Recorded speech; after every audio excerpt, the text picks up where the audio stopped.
Shortly indeed. In fact, there he is. Gary, very good morning to you. It's 14 hours to go now on deadline day and still plenty of business to be done. So let's start off with your former club, Manchester United. Juan Mata is a done deal. He is already an official United player, 37.1 million from Chelsea. But do they need another signing this deadline day, do you think? Well, they do need more signings. Whether they'll get them or not is another matter, I suppose. I think that they'll obviously been targeting players.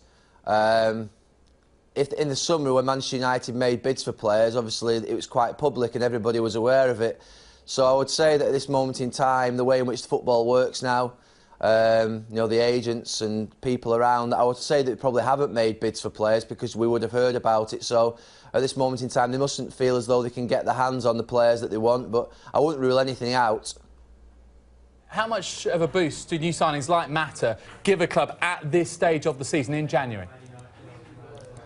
Well, it gives them a boost. I think the time will tell in the next couple of months. I think I was at the game on Tuesday night v Cardiff, and I thought that Van Persie returning, particularly in the first part of the game, was the biggest boost. Rooney coming on.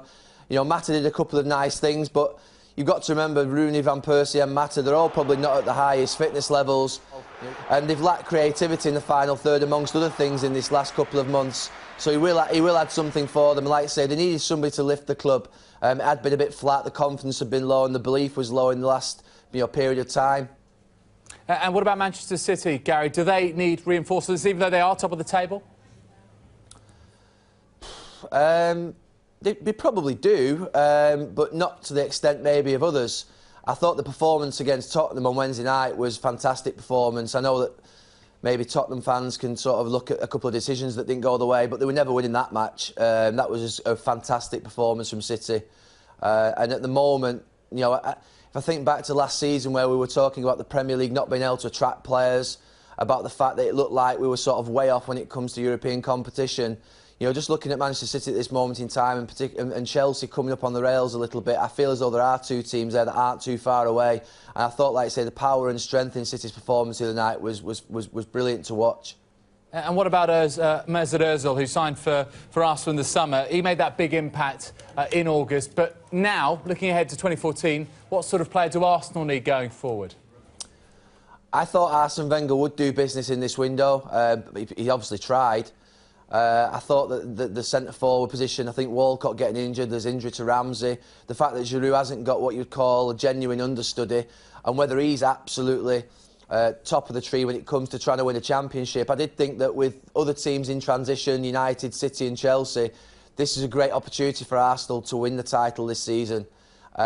I think they'll fall short. Looking at the performances of City at the moment and Chelsea in this last month, I think they will fall short, Arsenal. But I thought the best chance they had was probably looking at maybe the Bayern Munich games, and I know it's probably not the done thing to say, but almost forget about them and concentrate on the league and get a centre-forward in was the best opportunity. I suppose they could still hope for City to get injuries, that something goes wrong at Chelsea, but I do see them at this moment in time, you know, falling behind. Particularly, I think in this next couple of months, Arsenal's fixture list is tough. They've played Bayern Munich twice, Liverpool twice, United, City, Chelsea, and I think Tottenham as well, all in the next sort of 10 to 12 matches. So I think it'd be very tough for them to come out the other side of that. And what about Chelsea? They're close to signing defender Kurt Zouma. What do you know about him, Gary? And are you surprised that they've not signed a striker yet?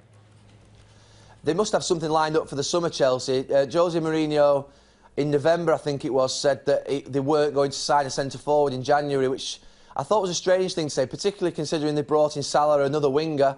They brought in Matic as well. There's talk of the boy Zouma, who I watched actually in the French team in the Under-20s World Cup that they went on to win in the summer.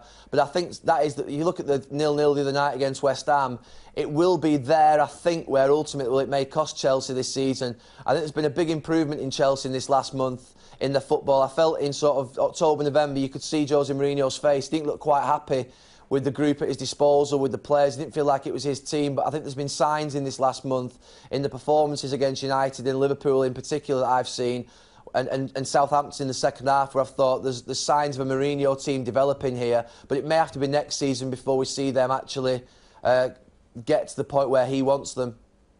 And Brendan Rodgers, Liverpool, going well. We understand they're in pole position to sign Yevhen Konoplyanka. Now, he played against England in the World Cup qualifiers. And in your role in the coaching setup, is he a player that stood out for you? He did. He did a lot, actually. He was a big target for us with Ukraine. He's a right-footed left winger. He's quick, plays on the counter-attack well. He's got a fantastic shot. He scored against us at Wembley in the first game of the qualifying campaign. He can beat a man, but he always cuts back onto his right foot as a left winger.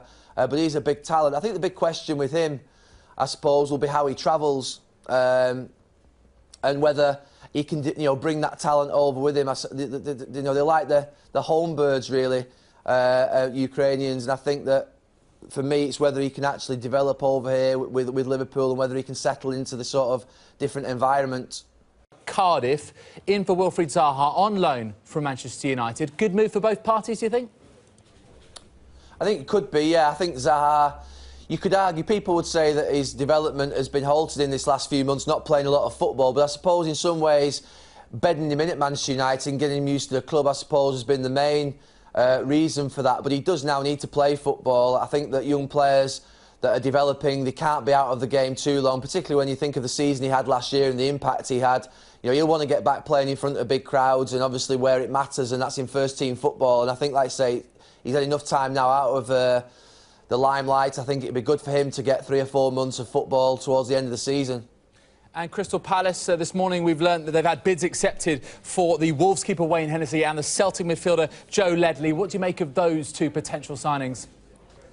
Well, I thought Crystal Palace were finished a few months ago. I never thought there was any way of getting out to it, and credit to Tony Pulis, what he's done there. He's now strengthening his squad. I think a goalkeeper is such a vital part of the team. Tony's built a lot of his great defence in all the teams that he's had. So I think that he'll want to make sure that position's right. Speroni is a little erratic, to say the least, so I think that he'll be hoping for more solidity in that position from Hennessy. And just looking at Swansea as well, they've made a bid of £2.5 million for Leicester's Jeffrey Schlupp. Obviously, young player. Has he got what's needed to try and keep them in the Premier League this season? Well, I think Swansea will stay in the Premier League come what may. I mean, I know they've been going through a difficult period, but I think they'll have enough, Swansea. I think it's about just getting the best players that they've got there fit and firing, and that's the main thing for Swansea. Michael Laudrup, I know it's been a little bit of a dip for them. Europa League football is always tough, I think, for teams that haven't got the strength in depth of squad. And I would just put it down to that, but I think they'll have enough come what may, Swansea. QPR, you might remember this time last year, spent pretty big. Chris Samba, 12 million, etc. Is there a temptation for clubs battling relegation to panic by this time of year? There can be. I don't think we've seen as much of it this season. I think QPR, because they've got themselves in such a hole, and the fact that they almost felt as though they had to continue to keep spending to get themselves out of it. It didn't quite work for them. It's never something that I think is good to see. But I think that I wouldn't say there's been too much panicking, I say, this transfer window. A lot of it has been more measured, I must say. And what is it like for players on transfer deadline day? If you're linked to a supposedly bigger club, could players start sort of making noises to try and agitate a move? I would think it depends on which type of club you're at. I must admit, I was sheltered at the club I was at 15, 20 years because very rarely did they do business right on transfer deadline day. It did happen, obviously, occasionally, but you were aware of the targets always at United in terms of who they were going for, and there was very rarely panic signings made. But I think at other clubs, I could imagine it'd be quite unsettling for some clubs. Some clubs there'll be players there who welcome new signings, who want that assistance and help, and then there'll be other clubs whose players will be thinking, well, what does that mean for me?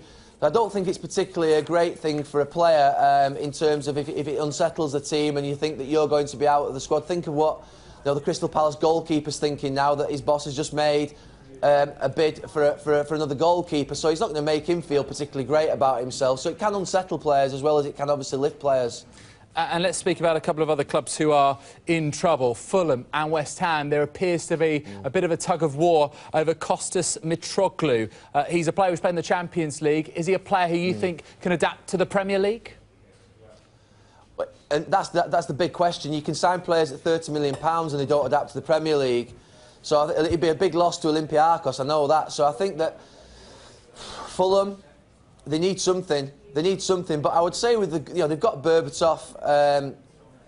They've got other players who can score goals. It's what they need. They need energy, Fulham. They need energy. That's what Fulham need when I watch them. They've got a lot of older players. West Ham, I suppose, will benefit from the confidence they got from the Cardiff win. They've got a good result at Chelsea. Sam was at his best after the match. I think he'll be delighted with the way in which that went. And I suppose in some ways, getting Carroll back is the biggest thing for West Ham. If they can get another player who can potentially score goals for them, it would lift them. But I think Sam will be okay with West Ham because of his experience. A little bit more. I've got a little bit more concern for Fulham, I have to say. OK, well, Gary, we're going to leave it there. But thank you so much for your time on this deadline day. Do enjoy the rest of us with us here at Sky Sports News.